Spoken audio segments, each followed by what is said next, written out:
Computer.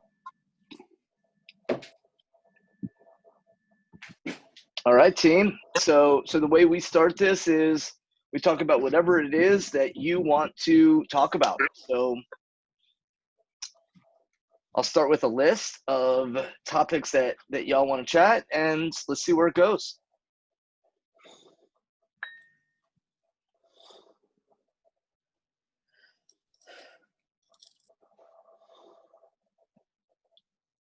Okay. Hello, hi Lee. Hi, Shoshana. How are you? Good. How about you? I'm well, thank you.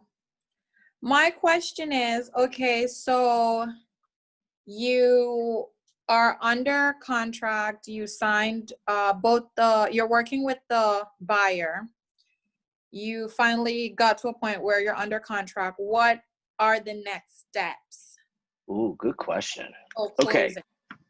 So what you're asking is, how do we handle contract to close? Yes. Sweet. That's a good one. So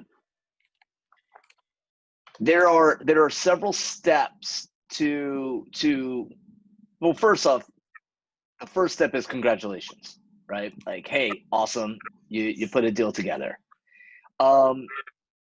Then we have what's called contingencies. We have parts of the contract that we built in to protect the buyer's escrow. Yes. So in order to protect the buyer's escrow, we have to collect escrow. So usually the first part of the contract is escrow. Okay. Then we have loan application. Now, once you go under contract, so here is execution. Once you go under contract, what you want to do is have the buyer get what's called fee sheets. And the way you get fee sheets from the lender is you have the buyer qualify through multiple folks that lend money. And that's why it's so important that you do all of this before they find a property that they're interested in. Okay. So you want the buyer to be qualified by 2 or 3 different lenders so that once you find the property, the buyer can have them all compete via the fee sheets. Okay. Because you can't lock in an interest rate unless you have a property. Does that make sense? That makes sense. Sweet. So once they see the fee sheets, they then submit loan application. And usually escrow is within 3 days and loan app is within 5. Okay. Now, in between all of this, you are ordering inspections.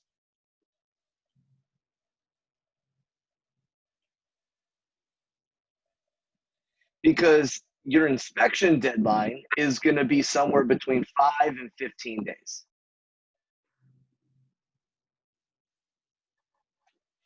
That's what's up, Mike. Thank you, Michael.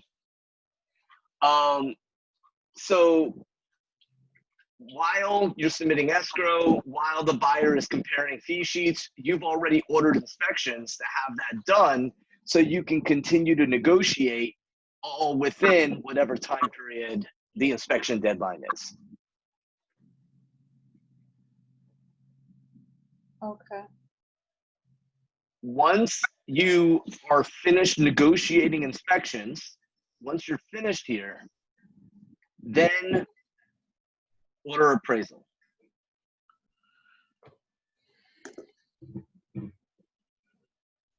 Now, you don't do that. The person who's lending the money does that, but you give them the go-ahead. You raise your hand, you say, all right, fire away, go ahead. I have a quick question. Mm-hmm. So what if during the process you did tell your buyer, like, hey, I understand you have a relationship with this lender, but I do think that it's important if you get 2 to 3 more sources as far as your loan information, and they don't want to. So that's usually it's a skill conversation. Okay. All right. And that's a really good, it's a really good concern, because usually it comes down to your skill set as to why they would or why they wouldn't get qualified by 2 to 3 people. So you ready to work on that? Yes. Sweet. So you're the buyer and I'm the agent. Yes. You ready? Yes. All right. So Shoshana, I am so excited to help you through this process. And I'm assuming that you are looking to get a good deal. Is that correct? Yes. Okay. What does a good deal mean to you? Good price. Mm-hmm. Yeah. Good price, right? Yeah. Can I share with you what the folks who work with me consider a good deal? Yeah. Great. So a good deal is the least out of pocket and the lowest monthly payment. May I explain? Yes. So the least out of pocket is the lowest closing costs and the best loan program. Shoshana, you don't want to bring more money to closing than you have to, right? Right. And the lowest monthly payment, which is principal, interest, taxes, insurance, plus mortgage insurance, plus HOA, plus flood if there is. So, Shoshana, when it comes to your closing costs and when it comes to the interest rate, if you just speak to your lender, could you absolutely positively guarantee you have the lowest interest rate? Or if you spoke to, let's say, 1 or 2 other people, could they keep them honest? 1 to 2 other people. Yeah. So again, I'm guessing that you wanted to absolutely get the best deal, right? Yes. And so what do you say about keeping your guy honest and creating a competition? Yeah. Yeah, Shoshana, because when banks compete, you win.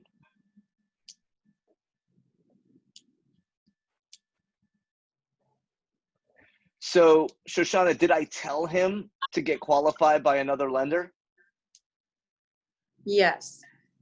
Are you sure? Or did I make it their decision and You their made idea? you made it their decision, but that's essentially what the conversation came down to. Of course. Yeah, because that's what salespeople do. They help people make the best decision for themselves. Where most real estate agents fail is because they force people or they try to tell people to do things. And that's when they lose. Is because adults don't want to be told what to do. All right. They want to be led. And in our conversation, I created a gap. I created an opportunity, right? Yes. And the opportunity was for you to save money. One of my most favorite things to hear when I sold real estate, my most favorite thing to hear is I want a good deal. Like that is the most humorous thing to me that I hear from when I sold real estate from anyone. Cool, you want a good deal. What does that mean? And you can hear 1,000 things as to what a good deal is. And the truth is, most buyers wouldn't know what a good deal is if it slapped them in the face. So you have to lead them. You have to help them self-discover what a good deal is. Yeah.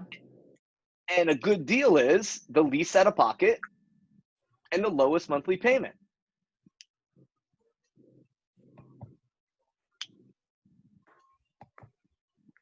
So circling around for those that just hopped on, this was about how to help a buyer self-discover that they should get qualified through your vendor.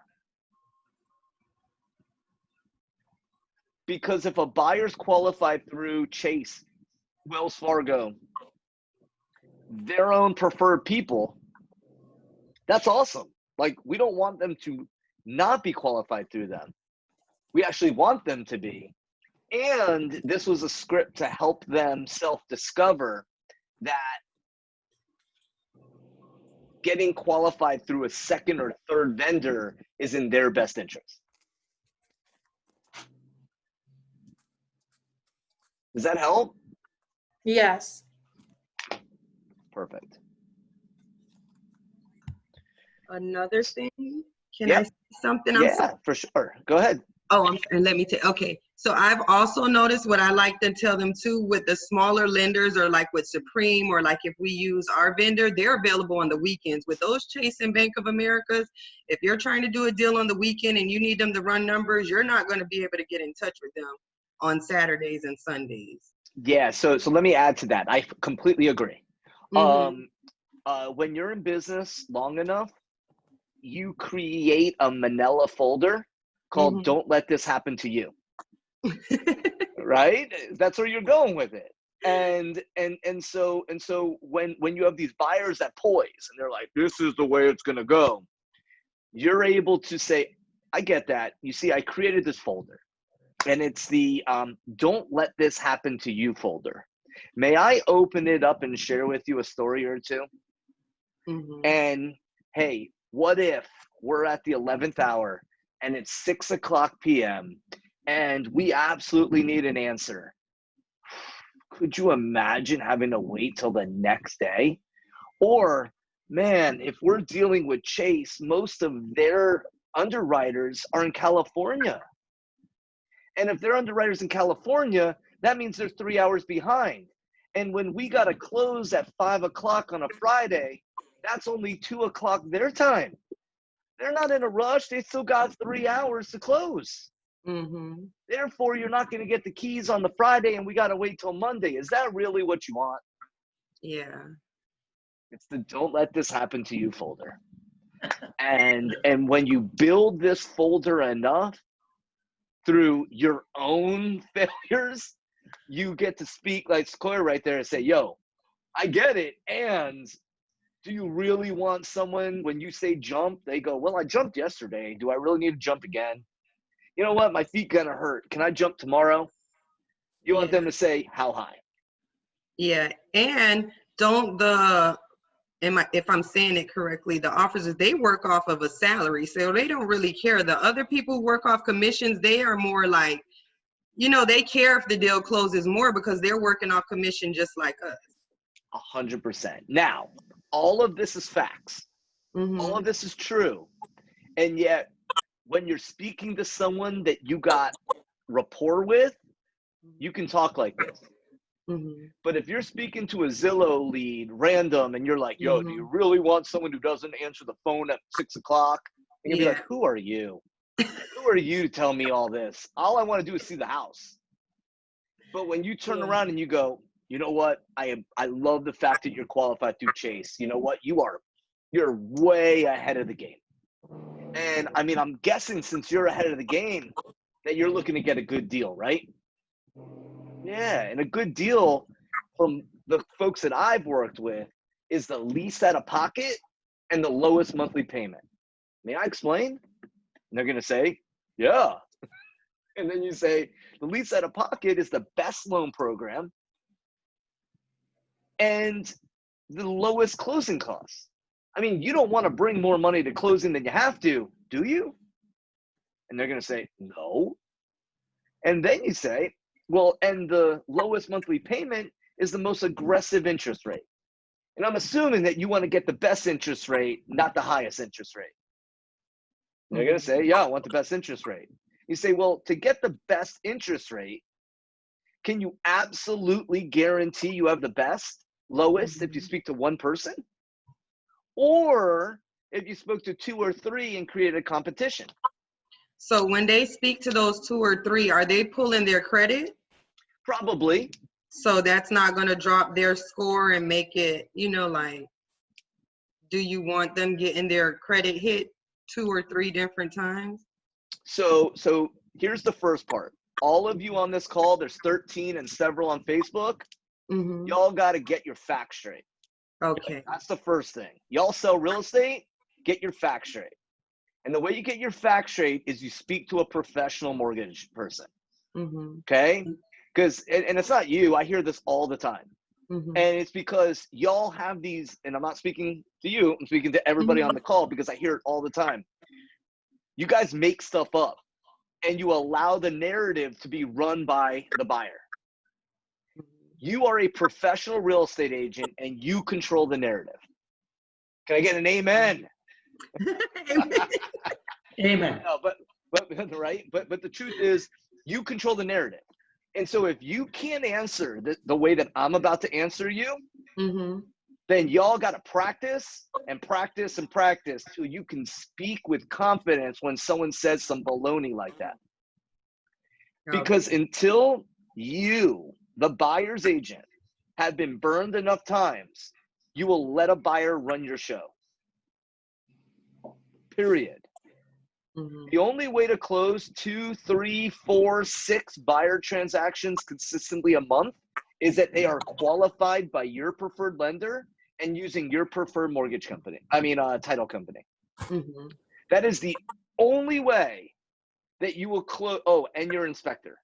Mm-hmm. That is the only way that you will consistently close a significant amount of transactions. Mm-hmm. And so the only way to make that happen is you got to be able to handle all of their objections. Mm-hmm. And that's an objection that they're going to throw at you. Oh, I don't want to hurt my credit. I get it. I don't want to hurt your credit too. But again, I'm guessing, Elisa, that you're looking to get the best deal. And as much as you're concerned about your credit, I get it. And I'm also betting that you want to save yourself thousands of dollars a year on your mortgage, right?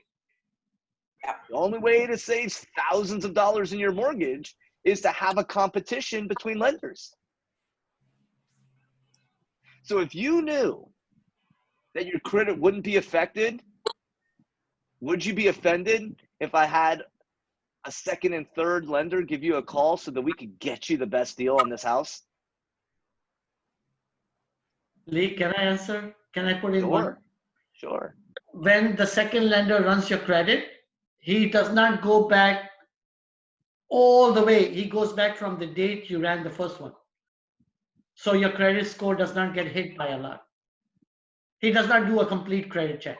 He does it from that last point the credit was run forward. How about this? Don't even worry about it. Don't even worry about any of this, guys. Mm-hmm. Just if you're concerned, speak to your preferred lender. If you're in our offices, go speak to your preferred lender in your office and have that conversation. It's not even worth hearing it from us as to how credit is affected. Your job is to put a buyer and seller together and negotiate a deal.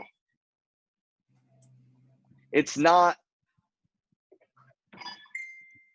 to have the answer to everything. It's to be able to handle their objection. And the way you handle the objection is it might, and yet I'm guessing you want to get a good deal. I mean, how can you guarantee you get a good deal if you speak to one person? How? Impossible. Yeah. So let's do the right thing. Let's create a competition and assure that you get the very best deal on the house that you're looking for. Would you be offended if I had my blank give you a call? And our blank is trained to sell themselves for us. Oh, 100%. That's their job is to handle anything in regard to the mortgage. And then you're in lockstep. You're in communication and knowing what pitfalls are happening. And if there needs to be extensions down the road, you're in communication because they're earning your business.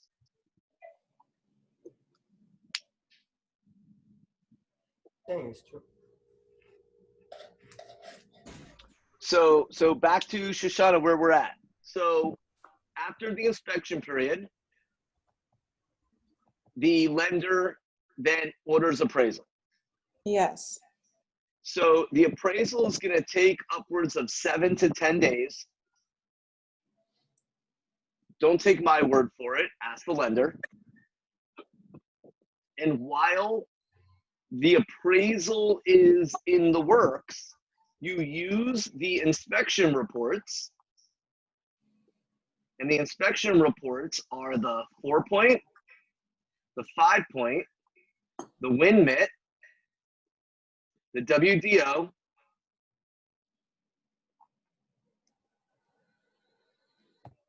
and that's it.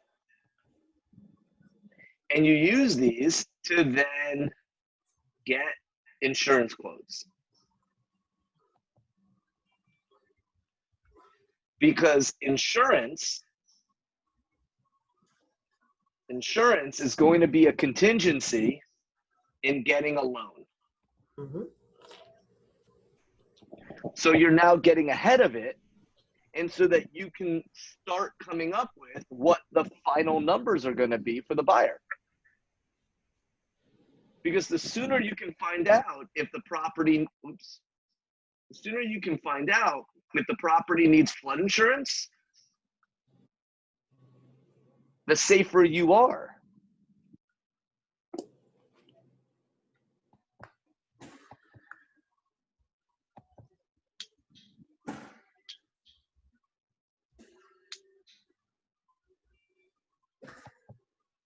Because if you find out that the property needs flood insurance and the insurance quotes are a higher estimate than what was on the fee sheet, which is up here, then you're going to have a problem like a week before closing, and the buyer's not going to be your friend.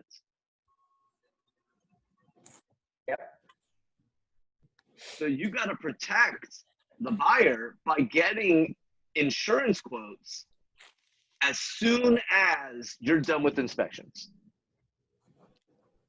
Now, what we didn't talk about here, which is absolutely something we have to be concerned about in Aventura, is the moment that you're done with inspections, you're applying for the HOA. Section. What's that? Once you're done with inspections, you go forward with the HOA. And the reason you wait is because the HOA is going to cost more money. You got to pay money to apply for the HOA. So you don't do all of this until you figure out, is this the property that we really want to move forward with? Be aware. Be aware, guys. I'm going to write it. Be aware of condo commandos. That is a real thing. And they will mess you up. They will mess your transaction up in the snap of a finger and laugh all the way.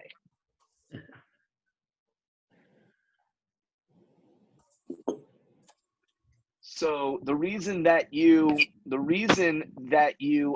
right, Adolfo's like, true story. That's the don't let this happen to you folder that Adolfo's already realizing. Yep.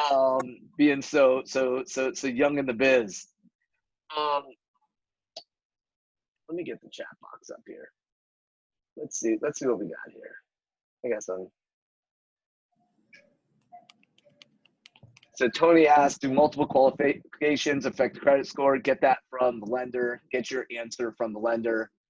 And again, Morency, I disagree with what you put there. I think that that's fake news because the truth is there is a grace period.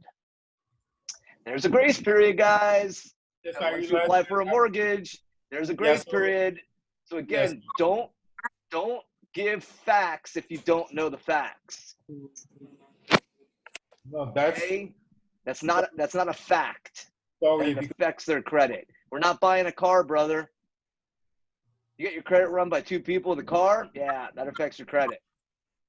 yeah, but that's what I heard. Okay, I know it's what you heard. I know it's what you heard. It's a rumor. okay So then. again, I get did your say this. information from a professional mortgage person versus the rumor mill. No, it wasn't from the rumor.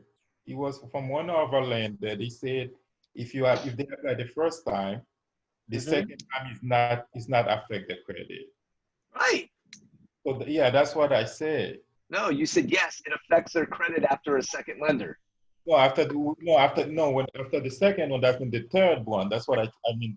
No, they can pull it as many times as they want in a grace period. Okay, then thank you for calling. Yeah. And Well, again, understand that they're taking a loan of 400,000, Mhm. and if the difference is 1/8% in the interest rate with the second lender, look how much more they're paying, Okay. right? So Yeah, why shouldn't they at least get 3 quotes to see which is the best for them? yeah, guys, don't have opinions Yeah. in real estate. Yep. Don't have opinions. Always be a source of a source. Facts. Always be a source of a source. And can you explain? Right? Our job is to save them as much money as we can, right? That's where our value is. Yeah. And when you got an opinion in this business, you are in deep trouble. Yep. And can you explain a little bit about Condo Commando? Yeah, you want to run away from them. You attract more bees with honey. Yeah. Okay, Why? condo commandos are folks who do everything in their power to get in the way of your deal. Yep. Oh. Kill your deal. Okay. Adolfo, I love it. Thanks, Adolfo. So back to Shoshana. You still here? Yes, I'm here.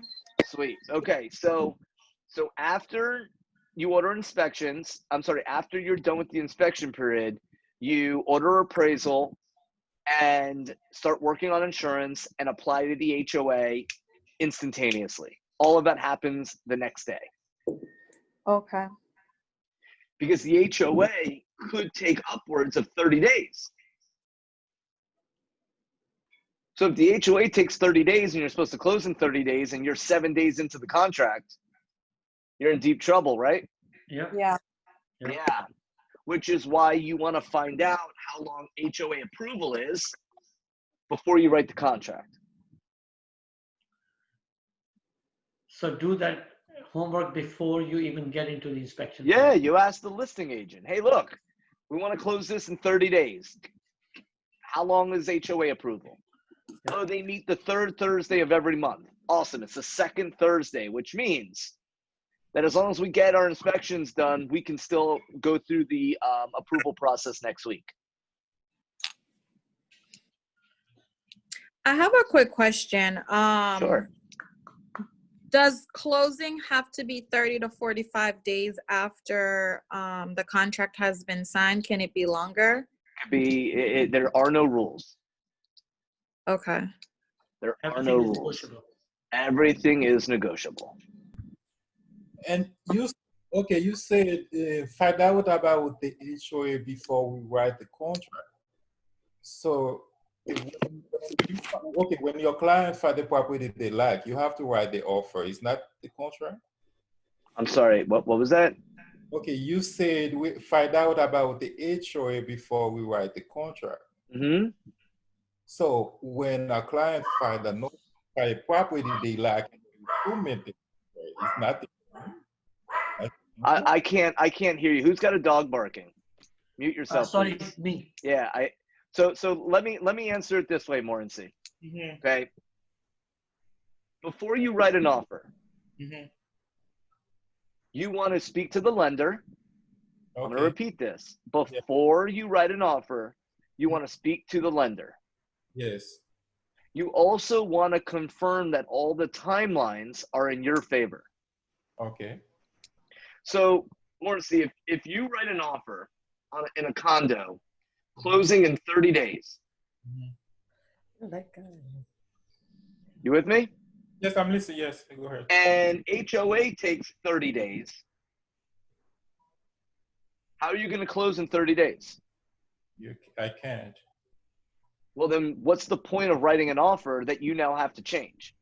Oh, okay, so that's okay. I missed that. It was talking about condos. Okay. Thanks for calling Main Street Renewal. This You're call welcome. is recorded for quality assurance and other purposes. Please stay on the line and we'll be with you shortly. Okay, I'll stay on the line. Oh, that's you. That's fine. No, that's not me. Oh, I'm mute. And so that's where we're at. Is you never want to write an offer without confirming all of the dates and all of the numbers inside the offer. Perfect. Thank you. Yeah. Yeah, for sure. So after you order inspections, or I'm sorry, after you're done with inspections, you order appraisal, you get insurance, you start the insurance process by using the inspection reports, and you apply to the HOA. You also get HOA docs and all that stuff.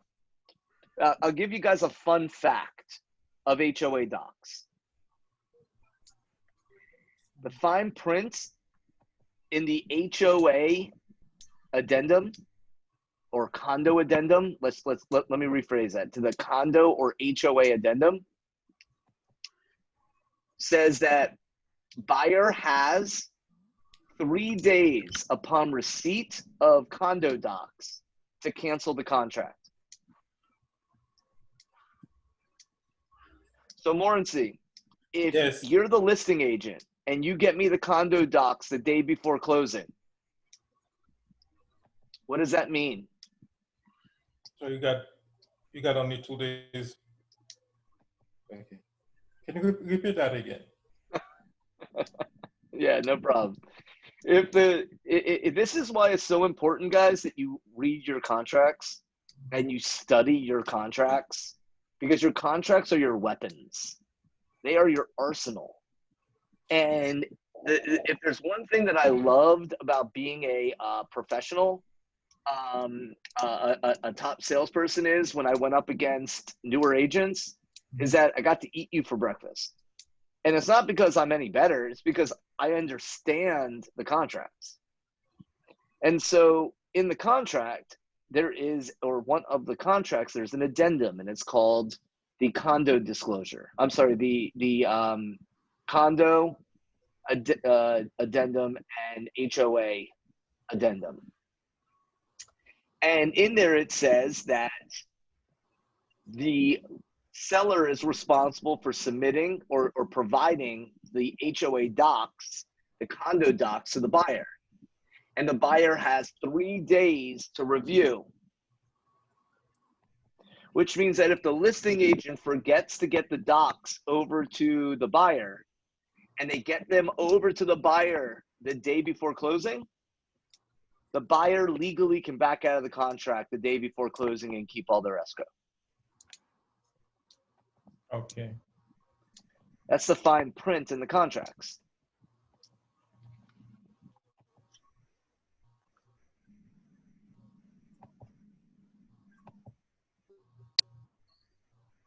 So going back to where we are here,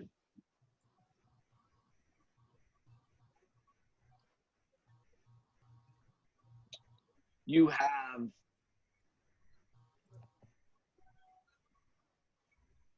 then title, which are liens, municipal, and then we have reoccupancy. Now, in the city of Miami, there are many municipalities that request that you get a reoccupancy certificate prior to closing.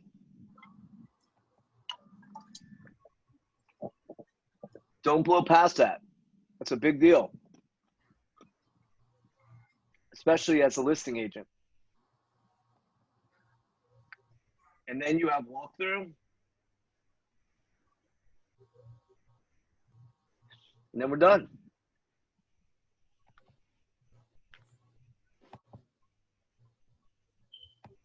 and then we're done. And that's the game. Shoshana, any questions and all that? Looks like she popped off. So what's next? Or any questions in this? So can you talk about opposite way from the seller's side? So let's say that I got a listing and then I put it on MLS. So and then after that, when I receive an offer, so where do I go from there? I don't. So what? I don't understand what that means. So what do you want me to? Where do you want me to go with this? Okay, so you were talking about. Okay, her question was about contract from buying. What about the listening side now? I would love for you to give a little detail about the listening. So we represent the seller in escrow. Yes. Okay. The first is. So we'll go backwards. You ready? Yeah. Yes. Okay. Collect receipt of escrow. No, I understand this part. I understand the seller side. No, I'm talking about buyer side. I'm talking about now the seller side. Yeah. Okay, go ahead. Yeah. So you ask for receipt of escrow. Mhm. Honestly, why would you ask for receipt of escrow in representing the seller? As a proof, As a what? as a proof of the Well, yeah, you're asking for proof. Why would you ask for the proof? Why? Yeah, because I brought up receipt of escrow, and you were like, "No, man, I'm not asking about that." Oh So no. why would you, as representing the seller, ask for receipt of escrow? As a proof. Proof, but why would you ask for the proof? I mean the buyer interested of buying the property, right? Are you asking me or telling me? Tell it.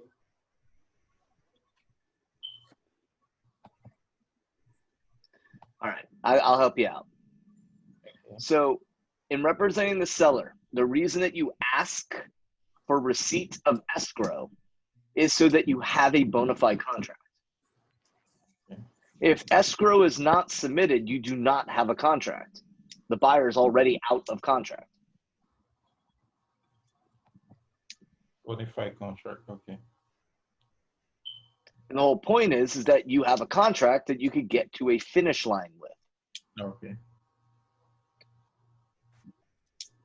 Then you want to know when inspections are going to be ordered. Okay. You also want to confirm with the seller, will all utilities be on? If anyone's taking notes, write asterisks and rainbows and fireworks. Make sure that all utilities are on. Okay.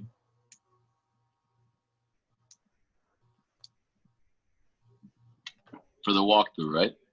No, for the inspection. We're still in the first day or two of the listing period of the escrow. Yeah, we're at the top. We're right here.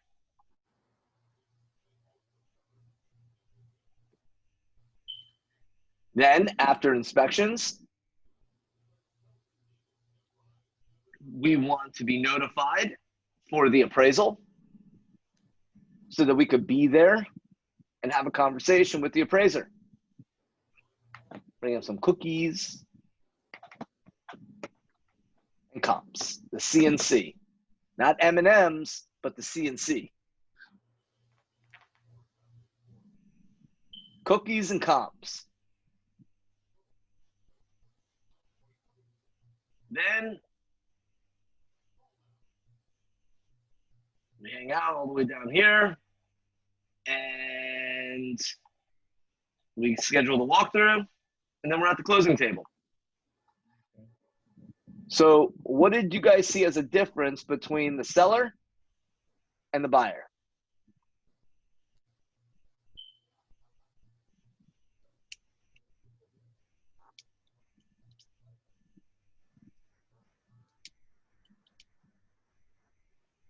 Come on, guys. There's 13 of us on this call.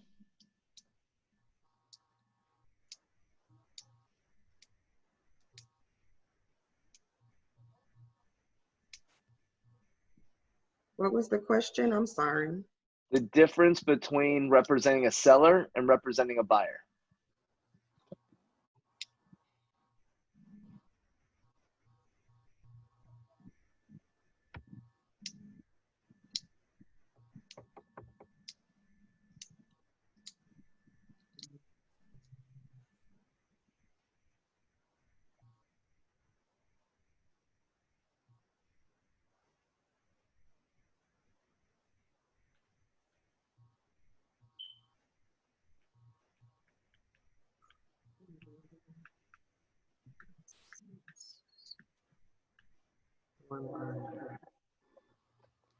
You can close 7 listings to every one buyer.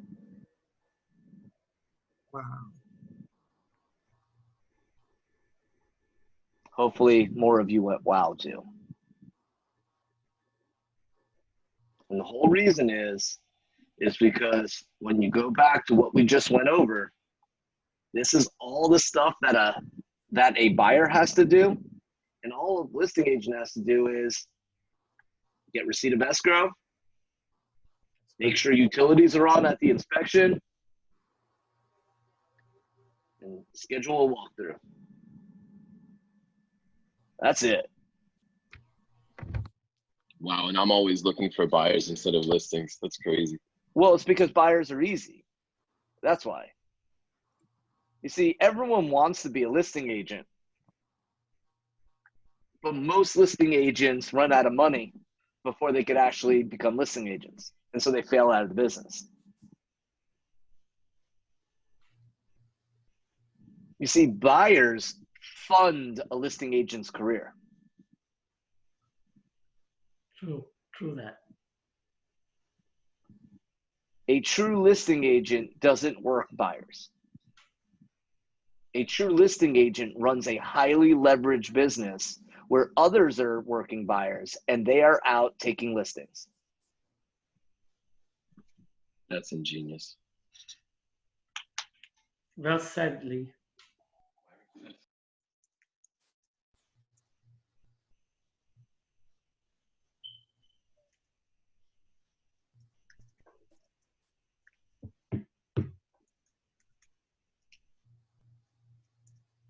Lee, if I would sell 1 or 2 listings out of my 24 to 30 a year, it would be a lot.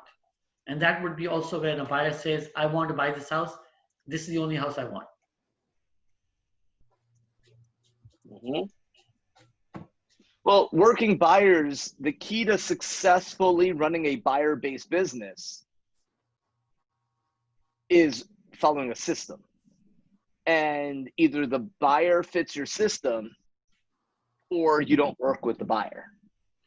And until you can get your business to that level, you're gonna do this the whole time. And so the key is generate leads and then conform, will those leads fit my system? And if the lead doesn't fit your system, you let them go. The biggest mistake a real estate does is they try to work with this amount of people. Can't work with this amount of people. You work with this amount of people and they all fit your system. I mean, look at athletes. Look at basketball. A coach has a system for playing basketball. Their offense runs a certain system. Their defense runs a certain system.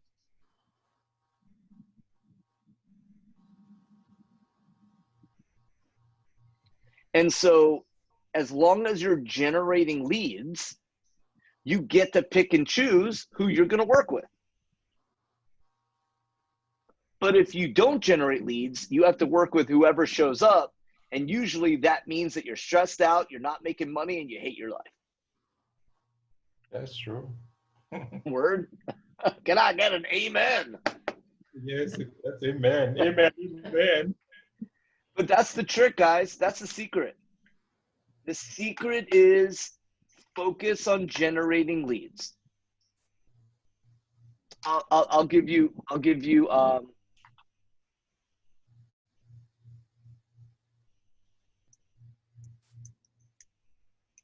So here's the secret. You ready? Yes. All real estate businesses look like this. This part to the right is what we call transaction management.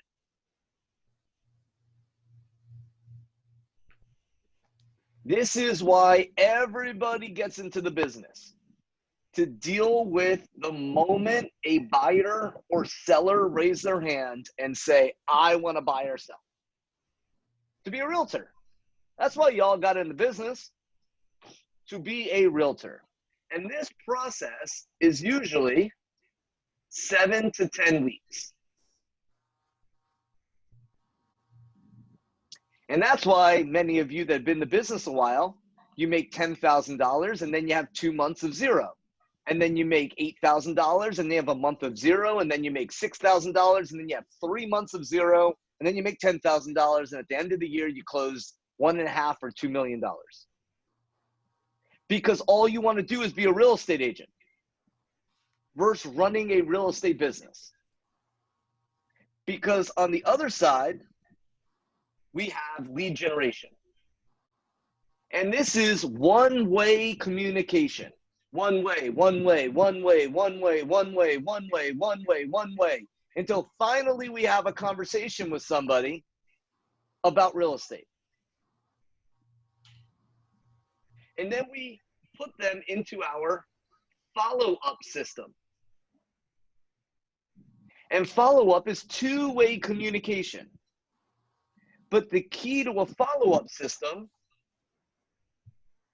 is to create something called emotional proximity. And the purpose of emotional proximity is to be in close proximity to the lead at the time that they are going to be a transaction. And the problem with most real estate agents is they think because they have a license, people are going to call them. And the truth is they're not. You have to create emotional proximity so that when they think of real estate, they think of you. And so kind of back that up, if I give you a lead right here, and I say, hey, here's a lead. They're going to buy real estate in the next month. You'd say, damn, that's a good lead. That's what's up. But if I gave you a lead right here, and they say, oh, you know what, Tony? I just bought 2 months ago. 9 out of 10 of you guys would say that's garbage. Garbage lead, dead. When the truth is, most folks live in their property for 7 to 10 years. So the reason you think it's a garbage lead is because you don't have a system for follow-up.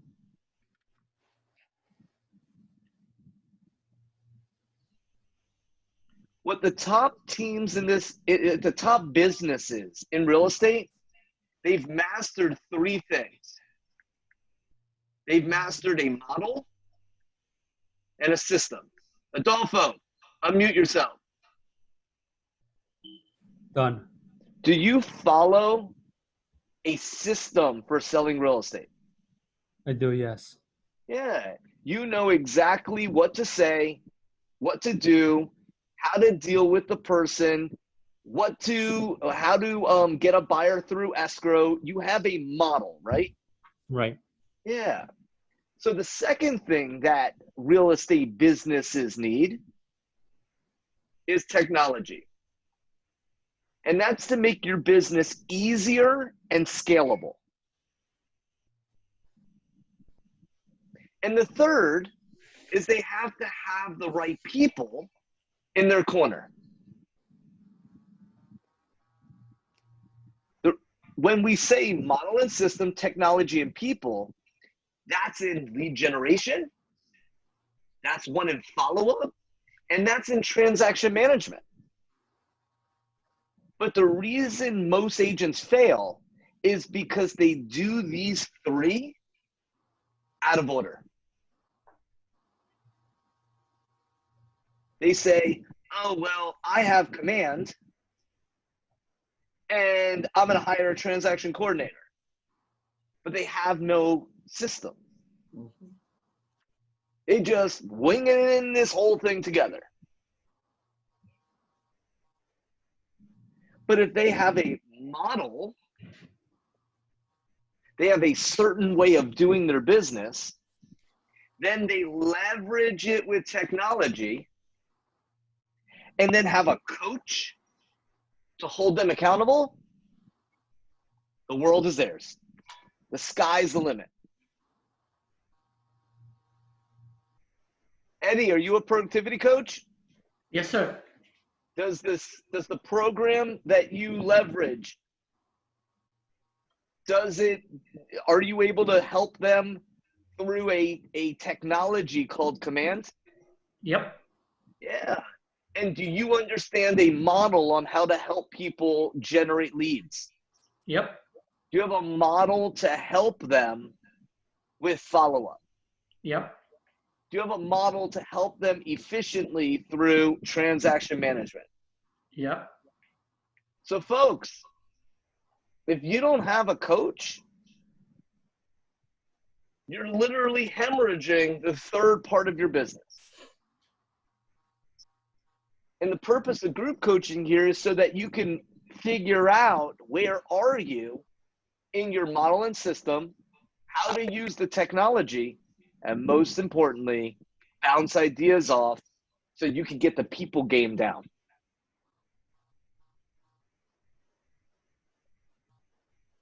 Lee, small example of follow-up. A guy sat not too far away from my desk in New York, and he loved calling FISBOs. So he called the FISBO on a Monday around 5:36, and the guy said to him, I just put it up. I want to try it for a couple of weeks, and then maybe I will consider using a broker. So he says, he was going to hang up, and I said, ask him if you could call him back. And he said, do you mind if I call you back and stay in touch with you? He said, no, call me. He said, is Monday works for you? Yes. Is the time okay between 6 and 7? He says, fine. So following Monday he called, he said the same thing. Following Monday he called, he said the same thing. On the 7th week, he was not there because I think he had to go home early. His son was not well. Tuesday, the for sale by owner called him, saying, how come you didn't call me yesterday? Bottom line is he got the listing after 8 tries, 8 Mondays, religiously called. So follow That's up a system. makes it work. Yeah, that's a system. Well Yep. done. Yep. I love that. I love that. Adolfo, look at you, bro. 3 executed contracts.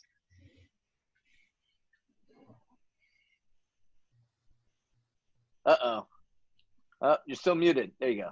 Yes, Lee. 3 executed contracts last week, and then right now we're executing another one right now as we speak, and we had a closing earlier this morning. You must have a good coach. I have one of the best coaches. Absolutely, I'm That's thankful what's for up, you. man. Congrats, That's man. what's up. Awesome. Thank you, Lee. I love it. I love it. And ultimately, Christian, you got to be coming up close, man. I saw you hopping on that team. Yeah. I love that. I love it. I'm here The for you, man. deal that I'm working on, the last stage, I was just on the call with the buyer and the seller, and with the buyer and the seller agent to finalizing the contribution of towards to the closing cost, and then we should be good to go close on Friday. So Yes. You know the best time to get a pending deal is? Now. Right after you get one. I know, right? Yeah, What's up? replace it right away. Right. My focus, I'm going to shift my focus more to the sellers from this one on, but if a buyer comes along, oh well. Listen, man, I get it. Just keep that money coming in. I agree with you. Focus on sellers. I will never tell you no. And keep the money flowing in through the buyers. Right. I want you to work sellers, man. I do. You gotta. What's most important is income. So I'm with you. And look, you're part of an organization that's going to focus and help you grow, and that's what's important. Thank you. That's what's important. I'm here for you too. Remember, guys, we do this Tuesday, Wednesday, Thursday, 1 o'clock. Same link. Everyone's invited. Bring a friend. What I want to know is a Spitfire takeaways. So if you guys could unmute yourself and just give me 1 or 2 things that you took away today that you're like, yo, I'm glad I just spent that hour with Lee. The good deal is ahead. the Go ahead, lowest Chris. monthly payment, at least out of pocket. Yes, what a good deal is. Go ahead. Ellie, for me, it has to definitely be a little bit more of the role playing that you did, and then again, I haven't seen the three steps or the model, the system, the technology, and people. I haven't seen that in a while, so it was a good refresher for me. Thank you. You're very welcome. Who's next? For me, it was getting, like you said, make it competitive for the lenders and getting more than one and learning that it doesn't drop their credit, because yes, I was under the impression that it did, you know, hit their credit. So I learned that today.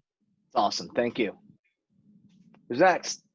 Yeah, thank you about lender review too. And then the follow-up. So the follow-up is very important. So that's help us stay in track. You know what I mean? Because I miss that a lot. Sometimes I forgot to do that. Amen. 7 listings to 1 buyer really got me. It gave me perspective, and now I have a different mindset.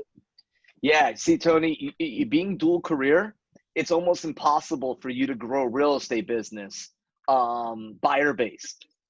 But being dual career and being a listing agent all day long, because buyers will be working while you're at your other job. Very true. But at the same time, you got to make money. So you just got to do both until you get to that place. Can we get 1 or 2 more? Is that possible? For me, it was the 3 points: model, system, tech, and people. The important to have a coach and to put a model system together and to follow up like 7 years until you are in the right moment, in the right place. Well, you're there, and when you're there, hey, it's like when they're ready to buy, they're thinking of you. Yeah, you are there close to them. Yeah, versus, oh, randomly I called you and it's being purposeful. Well done. Well done.